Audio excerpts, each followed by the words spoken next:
Hello everyone, LaFinchy here.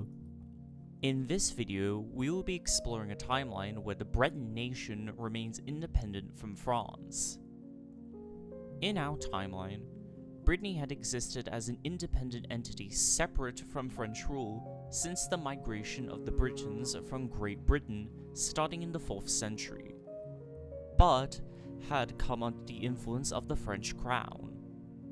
In 1488, Anne of Brittany would become the sole heiress and last independent ruler of Brittany.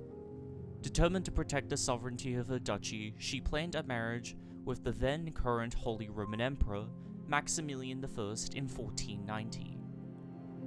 But King Charles VIII, worried that this could introduce Habsburg rule in Brittany, sent his troops to Brittany under the pretense that Anne's marriage violated the Treaty of Sable, which stated that Anne needed permission from the king in order to marry. Thus, Anne's marriage with Maximilian was annulled and she had to marry Charles VIII, leading to the integration of Brittany into France after her death. In this timeline, Anne marries Maximilian later in around 1496, which would predictably cause conflict with France. However, since Habsburg realms like Spain and Austria would be free from preoccupations with the Hungarians and Grenadins, unlike in 1490, Austria may see this as an opportunity to gain a strategic advantage over France and press for marriage, leading the Holy Roman Empire into conflict with France. Given the HRE and Spain back Brittany, there is a good chance they could win against France and forced Charles VIII to recognize Maximilian's marriage to Anne. Brittany would thus gain full sovereignty from France, although entering the Habsburg domain. Maximilian could also use this as an opportunity to stake a claim on the Duchy of Burgundy through his previous marriage with Mary of Burgundy. Of course, after the death of Duchess Anne, Brittany would come under the official rule of the Habsburgs, but Brittany would remain independent from Austria and Spain under an independent Breton line led by, say, Arge III. Duke Arge III, influenced by his mother, Anne, would prioritize the sovereignty of the Breton language and culture among the nobility, and strengthen ties with Habsburg realms like Austria and Spain to protect against the scorned France. In a bid to preserve their relevance in Europe, France may put more effort into extending their influence within northern Italy during the Italian Wars. This could lead to France consolidating their rule over Milan and possibly snatching Piedmont from Savoy with the help of the Venetians. However, France still wouldn't be able to compete with Spain over their claims over Naples. Brittany, hearing of the great wealth of the New World from Spain, along with John Cabot's expedition to North America, could call for an expedition to the Americas in the late 16th century, under Conan V, setting up an initial colony in what we would call Acadia that would bring beaver and raccoon furs, lumber, and whaling products back to Europe. I could see Austria providing funding for this colonial venture to extend Habsburg influence in the New World. In 1588, Spain sent an armada to invade England in order to curtail English piracy of silver and to re-establish Catholicism within the British Isles. Being able to dock in the friendly port of Brest, and possible naval assistance from Brittany could possibly contribute to the Armada successfully landing and invading England, which would have severe historical implications. After the Anglo-Spanish War, Queen Elizabeth would be captured and executed, being replaced by a personal union under Spain. Almost immediately, the Church of England would be dissolved, and Roman Catholicism would be enforced as the state religion akin to the rule of Queen Mary. In order to weaken England further, Spain could confiscate Ireland from England, forming an independent Irish kingdom ruled by the Breton monarch, Conan V, claiming the title of High King due to their similar Celtic cultures and as compensation for Brittany's contributions to the Anglo-Spanish War. This would elevate the power and prestige of Brittany and its culture, as the Breton language would have a resurgence as it would replace English as the language of the nobility in Ireland. It would also cause thousands of Irish and Anglo-Irish settlers to move into Brittany's American colonies.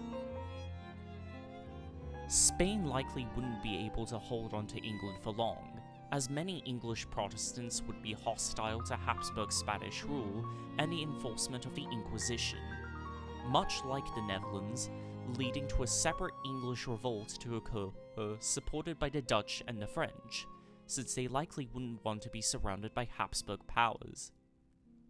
The abolition of the Anglican Church could radicalize much of the English populace to adopt more radical sects of Protestantism, such as Calvinism, Lutheranism, or Presbyterianism, or a local English sect could arise. Due to the relative isolation between England and Spain, it is likely that an English revolt would manage to take over and restore independence under a republic like the Netherlands. This would inherently lead England to be a weaker state, never uniting with Scotland or Ireland and having a weaker colonial presence overseas, allowing for the Netherlands to hold on to their possessions like New Netherland, Ceylon, and Cape Town, while India and Egypt likely wouldn't come under complete European subjugation, leaving the Dutch to be the predominant colonial empire of the 17th and 18th centuries. With more of the Spanish forces diverted towards England, I can see the Dutch revolt gaining more ground against the Spanish, with Antwerp, Ghent, and Brussels coming under Dutch rule, perhaps taking over the entirety of the Netherlands, increasing their power further. As Spain's authority over England quickly declined, Brittany, seeking to preserve some semblance of Habsburg authority on Britain and to expand to encompass the Celtic world, could occupy and take control of Wales, with the Breton monarch, say, Duke Jagu, taking the title of Prince of Wales without an English monarch. Brittany could also establish a company to conduct trade in Africa and Asia during the 17th century to compete with the Dutch, Portuguese, and English for luxury goods. Breton ports and factories could possibly be used for Austria and the Holy Roman Empire to project their influence in the Indian Ocean as well.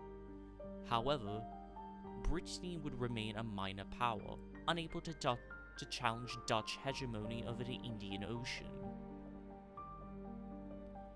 A lesser English presence in the Americas would likely prevent the 7 Years' War from occurring, and thus, the American and French revolutions as we know them never happened. This would greatly affect the spread of democratic governance in Europe, as constitutional monarchies would remain dominant in this timeline. France in this time would likely remain a monarchy, even as a constitutional monarchy if the revolution still occurs in the 19th century, as the Enlightenment would likely see a push for democratic representation. During the 19th century, I could see Brittany going in one of a few directions. In order to secure their rule over subordinate realms such as Ireland and Wales, Brittany could generate into a sort of pan-Celtic federation, giving Ireland, Wales, and New Armorica greater autonomy while still recognizing the Breton Duke as the head of state. As Brittany's American colony would grow and develop culturally, they might begin vying for self-determination. It is also possible that with the Irish potato famine being far less deadly, Ireland would have the population and economy to seriously challenge Breton rule, feeling marginalized as a result of the power imbalance between Brythonic and Gaelic Celts, leading to the independence of a much stronger Ireland. France could possibly use this as an opportunity to invade Brittany, using the Gallo people of eastern Brittany and a desire to achieve their natural borders as justification to conquer the Breton nation. However, it is unlikely that if such a conquest were to happen, that the Breton nation would be destroyed to the same extent that Brittany had faced in our timeline, as the Breton nation would have been established as a sovereign state for centuries, giving Brittany much more cultural strength and resistance to assimilation. Depending on whether France loses any major wars to England or Germany, Brittany could win their independence back, either as a republic or reinstating the Duke. What happens from the late 19th century onward is really anyone's guess, but through Anne of Brittany's marriage into the Habsburg dynasty, Brittany would be able to secure their political and cultural sovereignty, leading to a stronger Celtic world. Here is the final product.